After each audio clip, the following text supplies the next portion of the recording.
Ostigan was not surprised to see the man he had known as Birkenfeld in Uranium's ornate conference room. He had not expected, however, to see Isaacson. He knew, of course, that Spaceways owned Uranium, Inc., and the planet Error, stock, and barrel, but it never entered his modest mind that his case would be of sufficient importance to warrant the personal attention of the big noise himself. Hence the sight of that suave and unrevealing face gave the putative Jones a more than temporary qualm. Isaacson was top bracket stuff, way out of his class. Virgil Sams ought to be taking this assignment, but since he wasn't, but instead of being an inquisition, the meeting was friendly and informal from the start. They complimented him upon the soundness of his judgment and the accuracy of his decisions. They thanked him, both with words and with the considerable sum of expendable credits. They encouraged him to talk about himself, but there was nothing whatever of the Star Chamber or of cross-examination.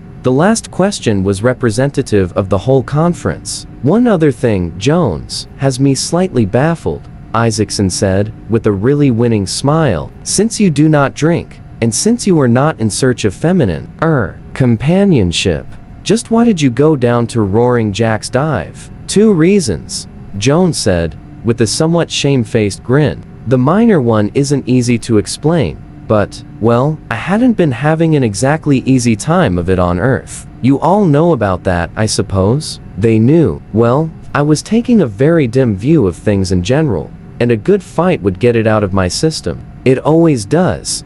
I see. And the major reason?" "I knew, of course, that I was on probation. I would have to get promoted, and fast, or stay sunk forever. To get promoted fast, a man can either be enough of a bootlicker to be pulled up from on high, or he can be shoved up by the men he is working with. The best way to get a crowd of hard rock men to like you is to lick a few of 'em off hours, of course. And according to Hoyle, and the more of 'em you can lick at once, the better. I'm pretty good at rough and tumble brawling, so I gambled that the cops would step in before I got banged up too much. I won." "I see," Isaacson said again, in an entirely different tone. He did see now. "The first technique is so universally used that the possibility of the second did not occur to me." "Nice work, very nice." He turned to the other members of the board. "This, I believe, concludes the business of the meeting?" For some reason or other Isaacson nodded slightly as he asked the question, and one by one, as though in concurrence,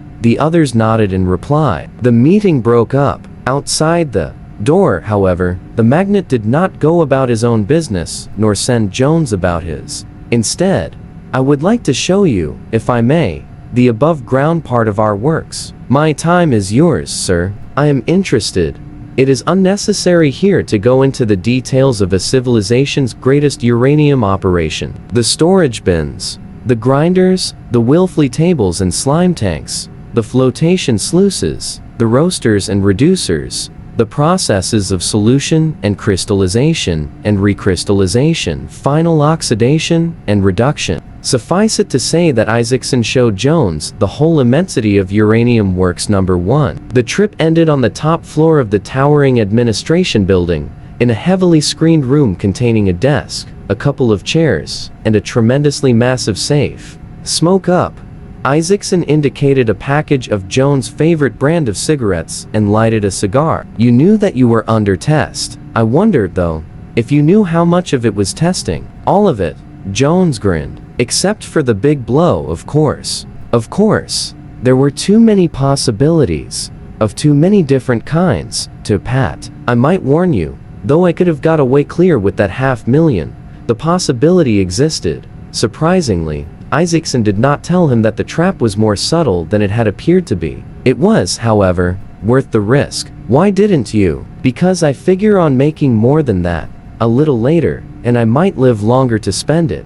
"Sound thingy, man. Oi, really sound." Now you noticed, of course, the vote at the end of the meeting? Jones had noticed it, and, although he did not say so, he had been wondering about it ever since. The older man strolled over to the safe and opened it, revealing a single, startlingly small package. "You passed, unanimously. You are now learning what you have to know. Not that we trust you unreservedly. You will be watched for a long time, and before you can make one false step, you will die. That would seem to be good business, sir.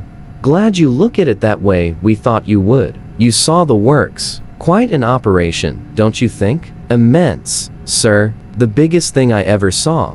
What would you say, then, to the idea of this office being our real headquarters, of that little package there being our real business? He swung the safe door shut, spun the knob. It would have been highly surprising a couple of hours ago. Costigan could not afford to appear stupid, nor to possess too much knowledge. He had to steer an extremely difficult middle course. After the climax of this build-up, though, it wouldn't seem at all impossible, or that there were wheels, plenty of them. Within wheels. Smart. Isaacson applauded. And what would you think might be in that package? This room is ray-proof. Against anything the Galactic Patrol can swing? Positively. Well, then, it might be something beginning with the letter. He flicked 2 fingers, almost invisibly fast, into a T, and went on without a break. M, as in morphine. Your caution and restraint are commendable. If I had any remaining doubt as to your ability, it is gone. He paused, frowning. As belief in ability increased, that insincerity lessened. This doubt, this questioning, existed every time. A new executive was initiated into the mysteries of Department Q. The board's judgment was good. They had slipped only twice, and those 2 errors had been corrected easily enough. The fellow had been warned once. That was enough. He took the plunge. You will work with the assistant works manager here until you understand the duties of the position. You will be transferred to Tellus as assistant works manager there. Your principal duties will, however, be concerned with Department Q, which you will head up one day if you make good. And, just incidentally, when you go to Tellus, a package like that one in the safe will go with you. Oh, I see. I'll make good, sir. Jones let Isaacson see his jaw muscles tighten in resolve. It may take a little time for me to learn my way around, sir, but I'll learn it.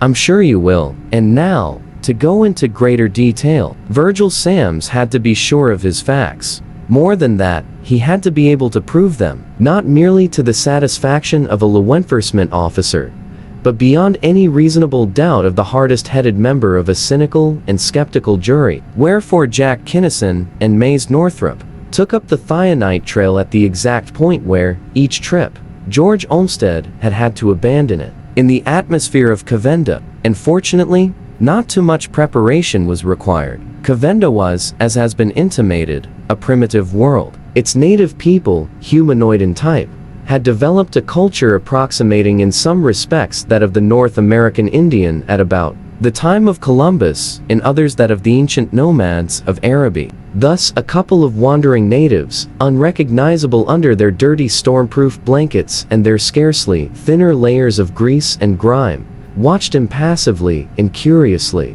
while a box floated pendant from its parachute from sky to ground. Mounted upon their uncouth steeds, they followed that box when it was hauled to the white man's village. Unlike many of the other natives, these 2 did not shuffle into that village, to lean silently against a rock or a wall awaiting their turns to exchange a few hours of simple labor for a container of a new and highly potent beverage. They did, however, keep themselves constantly and minutely informed as to everything these strange, devil-ridden white men did. One of these pseudo-natives wandered off into the wilderness 2 or 3 days before the huge thing which FLIs without wings left ground. The other immediately afterward. Thus, the departure of the spaceship from Cavenda was recorded, as was its arrival at Eridan. It had been extremely difficult for the patrol's engineers to devise ways and means of tracing that ship from departure to arrival without exciting suspicion, but it had not proved impossible,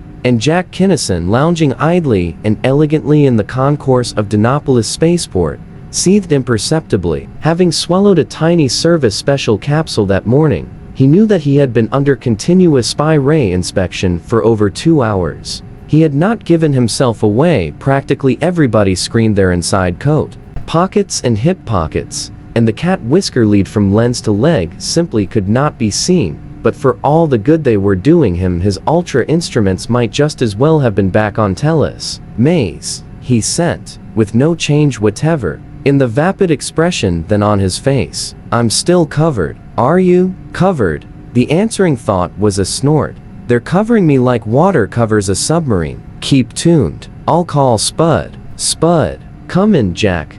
Conway Costigan, alone now in the sanctum of Department Q, did not seem to be busy, but he was. That red herring they told us to drag across the trail was too damned red. They must be touchier than fulminate to spy work on their armed forces. Neither Maze nor I can do a lick of work. Anybody else covered? No, all clear.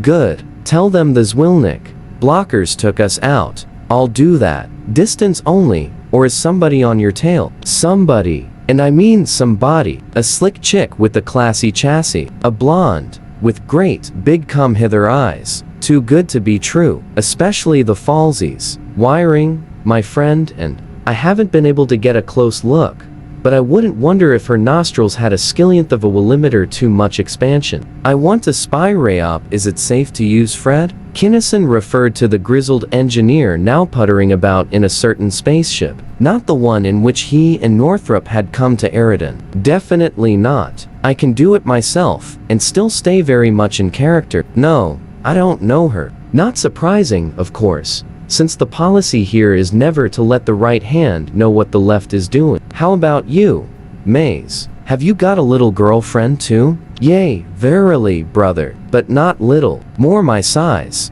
Northrop pointed out a tall, trim brunette, strolling along with the effortless, consciously unconscious poise of the professional model.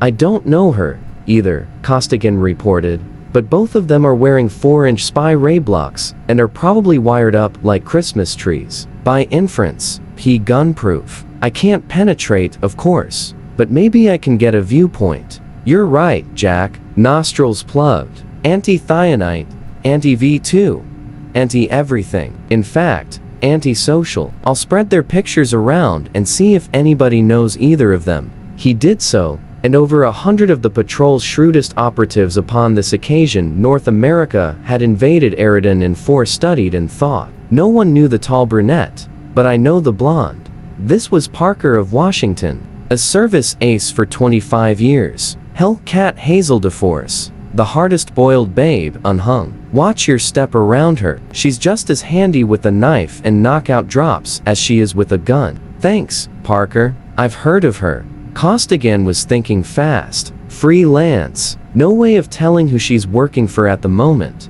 This was a statement, not a question. Only that it would have to be somebody with a lot of money. Her price is high. That all? That's all, fellows. Then, to Jack and Northrop, my thought is that you two guys are completely outclassed, outweighed, outnumbered, outmanned, and outgunned. Undressed. You're sitting ducks. And if you put out any screens, it'll crystallize their suspicions, and they'll grab you right then, or maybe even knock you off. You'd better get out of here at full blast. You can't do any more good here, the way things are. Sure we can. Kinnison protested. You wanted a diversion, didn't you? Yes, but you already. What we've done already isn't a patch to what we can do next. We can set up such a diversion that the boys can walk right on the Thionite carrier's heels without anybody paying any attention. By the way, you don't know yet who is going to carry it, do you? No penetration at all. You soon will, bucko. Watch our smoke. What do you think you're going to do? Costigan demanded, sharply. This, Jack explained. And don't try to say no, we're on our own, you know. It sounds good. And if you can pull it off, it will help no end. Go ahead. The demurely luscious blonde stared disconsolately at the bulletin board, upon which another 30 minutes was being added to the time of arrival of a ship already 3 hours late. She picked up a book, glanced at its cover, put it down. Her hand moved toward a magazine, drew back, dropped idly into her lap. She sighed, stifled a yawn prettily, leaned backward in her seat in such a position. Jack noticed that he could not see into her nostrils and closed her eyes. And Jack Kinnison, coming visibly to a decision, sat down beside her. Pardon me, miss, but I feel just like you look. Can you tell me why convention decrees that 2 people, stuck in this concourse by arrivals that nobody knows when will arrive, have got to suffer alone when they could have so much more fun suffering together? The girl's eyes opened slowly. She was neither startled nor afraid, nor it seemed even interested. In fact, she gazed at him with so much disinterest, and for so long a time that he began to wonder, was she going to play sweet and innocent to the end? Yes, conventions are stupid. Sometimes, she admitted finally, her lovely lips curving into the beginnings of a smile. Her voice, low and sweet, matched perfectly the rest of her charming self. After all, perfectly nice people do meet informally on shipboard. Why not in concourses? Why not? Indeed, and I'm perfectly nice people, I assure you. Willie Borden is the name. My friends call me Bill. And you? Beatrice Bailey. B for short. Tell me what you like, and we'll talk about it. Why talk, when we could be eating? I'm with the guy. He's out on the field somewhere, a big bruiser with a pencil-striped black mustache. Maybe you saw him talking to me a while back? I think so, now that you mention him. Too big much. Too big. The girl spoke carelessly, but managed to make it very clear that Jack Kinnison was just exactly the right size. Why? I told him I'd have supper with him. Shall we hunt him up and eat together? Why not? Is he alone? He was, when I saw him last. Although Jack knew exactly where Northrop was, and who was with him, he had to play safe. He did not know how much this B. Bailey really knew. He knows a lot more people around here than I do, though. So, maybe he isn't now. Let me carry some of that plunder? You might carry those books, thanks. But the field is so big, how do you expect to find him? Or do you know where he is? He denied, vigorously. This was the critical moment. She certainly wasn't suspicious yet, but she was showing signs of not wanting to go out there. And if she refused to go, to be honest, I don't care whether I find him or not. The idea of ditching him appeals to me more and more. So how about this? We'll dash out to the third dock just so I won't have to actually lie about looking for him and dash right back here. Or wouldn't you rather have it a twosome? I refused to answer, by advice of counsel. The girl laughed gaily, but her answer was plain enough. Their rate of progress was by no means a dash, and Kinnison did not look with his eyes for Northrop. Nevertheless, just south of the third dock, the two young couples met. My cousin, Grace James, Northrop said, without a tremor or a quiver. Wild Willie Borden, Grace usually called Baldy on account of his hair. The girls were introduced, each vouchsafing the other a completely meaningless smile and a colorlessly conventional word of greeting. Were they, in fact, as in seeming, total strangers? Or were they in fact working together as closely as were the two young Lensmen themselves? If that was acting, it was a beautiful job. Neither man could detect the slightest flaw in the performance of either girl. Whither away, pilot? Jack allowed no lapse of time. You know all the places around here. Lead us to a good one. This way, my old and fragrant fruit. Northrop led off with a flourish, and again Jack tensed. The walk led straight past the third class, apparently deserted dock, of which a certain ultra-fast vessel was the only occupant. If nothing happened for 15 more seconds, nothing did. The laughing, chattering four came abreast of the portal. The doors swung open, and the Lensmen went into action. They did not like to strong-arm women, but speed was their first consideration, with safety a close second. And it is impossible for a man to make speed while carrying a conscious, lithe, strong, heavily-armed woman in such a position that she cannot use fists, feet, teeth, gun, or knife. An unconscious woman, on the other hand, can be carried easily and safely enough. Therefore, Jack spun his partner around, forced both of her hands into one of his. The free hand flashed upward toward the neck. A hard finger pressed unerringly against a nerve. The girl went limp.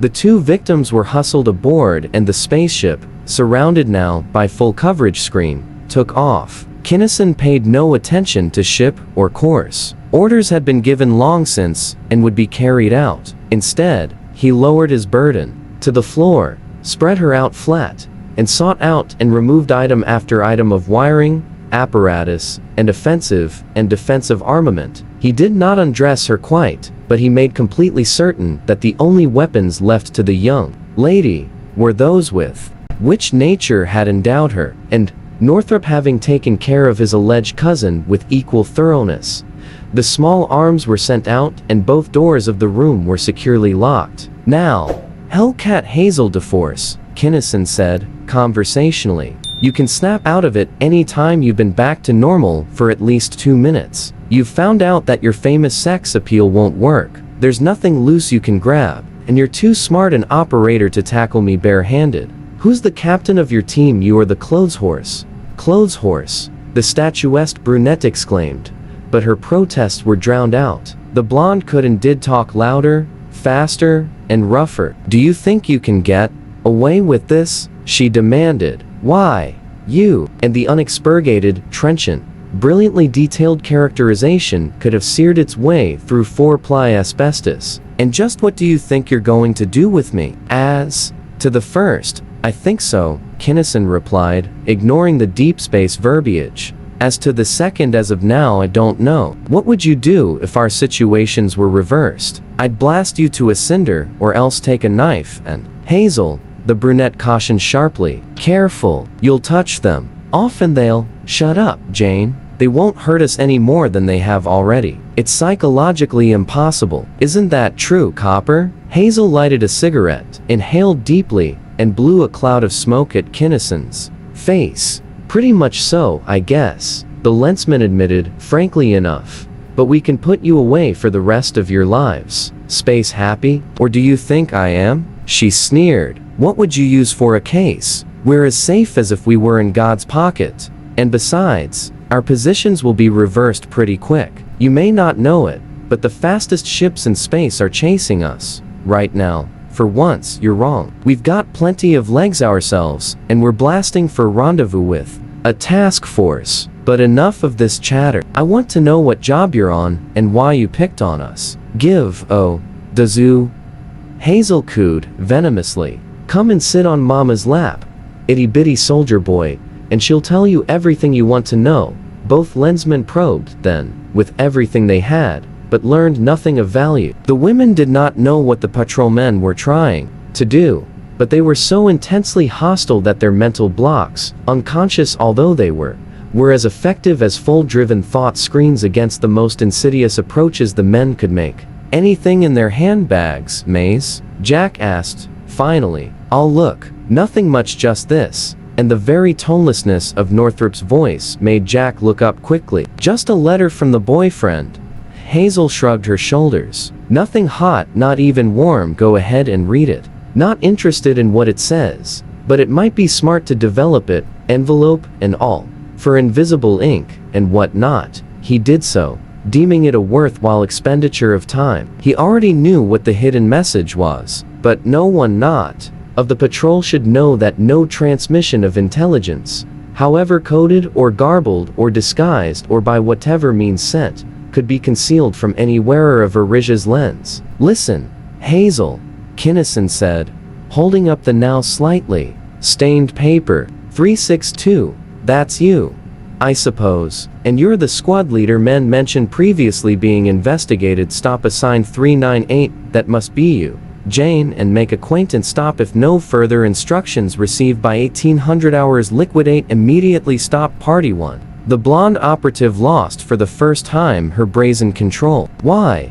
that code is unbreakable, she gasped. Wrong again, gentle Alice. Some of us are specialists. He directed a thought at Northrop. This changes things slightly. Maze, I was going to turn them loose, but now I don't know. Better we take it up with the boss, don't you think? Pos I Tivli. Sams was called and considered the matter for approximately 1 minute. Your first idea was right, Jack. Let them go. The message may be helpful and informative, but the women would not. They know nothing. Congratulations, boys, on the complete success of Operation Red Herring. Ouch. Jack grimaced mentally to his partner after the first Lensman had cut off. They know enough to be in on bumping you and me off, but that ain't important, says he. And it ain't, bub. Northrop grinned back. Moderately so. If they had got us. But not at all so now, they can't. The Lensmen have landed and the situation is well in hand. It is written. Sela, check. Let's wrap it up. Jack turned to the blonde. Come on, Hazel. Out. Number 4 lifeboat. Do you want to come peaceably, or shall I work on your neck again? You could think of other places that would be more fun. She got up and stared directly into his eyes, her lip curling. That is, if you were a man instead of a sublimated Boy Scout.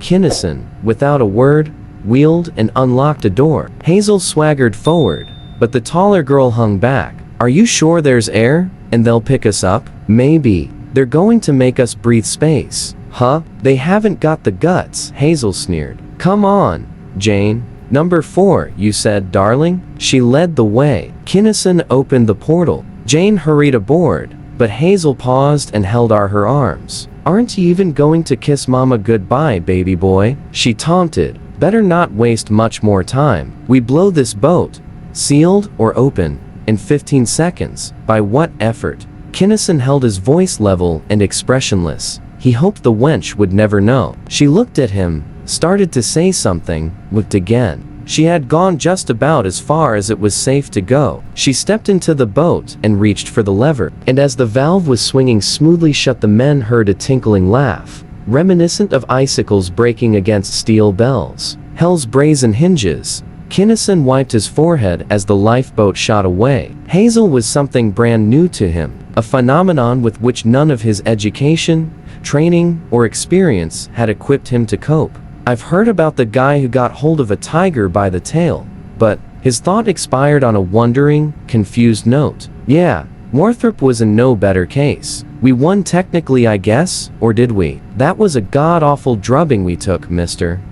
Well, we got away alive, anyway. We'll tell Parker his dope is correct to the proverbial 20 decimals. And now that we've escaped, let's call Spud and see how things came out. And Costigan Jones assured them that everything had come out very well indeed. The shipment of Thionite had been followed without any difficulty at all, from the spaceship clear through to Jones' own office, and it reposed now in Department Q's own safe, under Jones' personal watch and ward. The pressure had lightened tremendously, just as Kinnison and Northrop had thought it would, when they set up their diversion. Costigan listened impassively to the whole story. Now should I have shot her, or not? Jack demanded. Not whether. I could have or not, I couldn't. But should I have, Spud? I don't know. Costigan thought for minutes. I don't think so. No, not in cold blood. I couldn't have, either, and wouldn't if I could. It wouldn't be worth it. Somebody will shoot her someday. But not one of us unless, of course, it's in a fight. Thanks, Spud. That makes me feel better. Off. Costigan Jones' desk was already clear, since there was little or no paperwork connected with his position in Department Q. Hence his preparations for departure were few and simple. He merely opened the safe, stuck the package into his pocket, closed and locked the safe, and took a company ground car to the spaceport. Nor was there any more formality about his leaving the planet. Eridan had, of course, a customs frontier of sorts, but since Uranium Inc. owned Eridan in fee simple, its customs paid no attention whatever to company ships or to low-number, gold badge company men. Nor did Jones need ticket, passport, or visa. Company men rode company ships to and from company plants, wherever situated, without let or hindrance. Thus, wearing the aura of power of his new position and gold badge number 38 George W. Jones was whisked out to the uranium ship and was shown to his cabin. Nor was it surprising that the trip from Eridan to Earth was completely without incident. This was an ordinary freighter hauling uranium on a routine flight. Her cargo was valuable, of course, the sine qua non of interstellar trade, but in no sense precious. Not pirate bait by any means. And only 2 men knew that this flight was in any whit different from the one which had preceded it, or the one which would follow it. If this ship was escorted or guarded, the fact was not apparent, and no patrol vessel came nearer to it than 4 detets Virgil Sams and Roderick Kinnison saw to that. The voyage, however, was not tedious. Jones was busy every minute. In fact, there were scarcely minutes enough in which to assimilate the material which Isaacson had given him, the layouts, flowsheets, and organization charts of Works Number 18, on Tellus. And upon arrival at the private spaceport, which was an integral part of Works Number 18, Jones was not surprised. He knew more now than he had known a few weeks before, and infinitely more than the man on the street, to learn that the customs men of this particular North American port of entry were just as complacent as were those of Eridan. They did not bother even to count the boxes, to say nothing of inspecting them. They stamped the ship's papers without either reading or checking them. They made a perfunctory search, it is true, of crewmen and quarters, but a low number gold badge was still a magic talisman, unquestioned, sacrosanct. He and his baggage were escorted to the ground car first in line. Administration building, Jones Costigan told the hacker, and that was that.